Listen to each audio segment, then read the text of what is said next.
B'Shem Hashem Na'aseh V'Na'aseach. This week's Parsha is Parashat Shemot.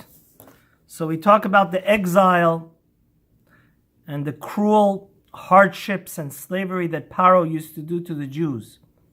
And in the Torah, if you look at passage 8, chapter 1, it says, Vayakam melech hadash al Misraim asher lo yadat Yosef. There was a new sheriff in town. That Paro that was so gracious and friendly to Yosef passed away. Now there's a new Paro which did not recognize and rejected the goodness and wholesomeness and amazing insight that Yosef did to the nation of Egypt. And we know from there was the slippery slope that they engaged the Jews in brutal slavery and oppression.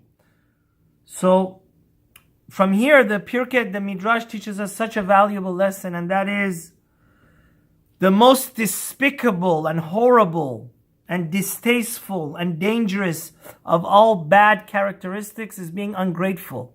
Why? Because look at Rabbi Eliezer says, Mishnat Rabbi Eliezer says, Mipnei ma'anash hakatuv biyoter lekafoi tova. Why is it such a terrible punishment for somebody that rejects and forgets and spits in the face of the person that bites the hand that has fed him, the person that's ungrateful, unthankful? Because look what the Egyptians did. When Paro forgot and didn't acknowledge what Yosef, that colossal and magnificent commitment that he had made to saving Egypt from the famine and being their prime minister, it's going to be so dangerous that it's going to lead to you rejecting the Almighty God altogether. Because guess what? Moshe, later in the Parsha, comes to Paro and says, let my people go. Paro says, who is Hashem that I should listen to him? What do you mean? The Egyptians knew that Yosef worshipped a monotheistic, ethical God. They knew that he made all the Egyptians do Brit Milah. He knew that the Jews were of a different religion than the Egyptians. This is the mind-boggling, horrific tragedy of rejecting and being ungrateful, that it leads you on such a slippery slope that you forget all the good that God does to you, and ultimately you could reject the Almighty altogether. So it's so important. Rabbi Avigdor Miller always used to say, we always have to, there's no limit.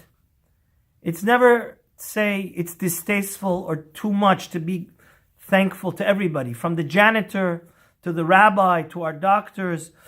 Rabbi Avigdor Miller used to say it's incumbent upon every husband to thank his wife for baking the beautiful challah and preparing such a festive and awesome meal every Friday night with gondi and choresht or cholent or chalabibi. Children always have to thank their parents for working so hard and to pay their tuition for their Jewish school. And a husband always has to acknowledge his wife's efforts in raising the kids. And a wife should also acknowledge her husband's tremendous sacrifice to be a breadwinner and bring in the money for the house. Everybody, when we acknowledge and we're grateful to each other, it truly makes our life blissful, and it brings so much happiness and peace and love between people. But on the other hand, when we're ungrateful and we want to forget all the doors that people have opened for us, be aware that leads to such a dangerous and slippery slope that ultimately it could come to the sin of all sins, which is denying the Almighty altogether. May Hashem help us always to be grateful and appreciate each other and appreciate God's blessing. Amen. Shabbat Shalom. Don't forget to subscribe.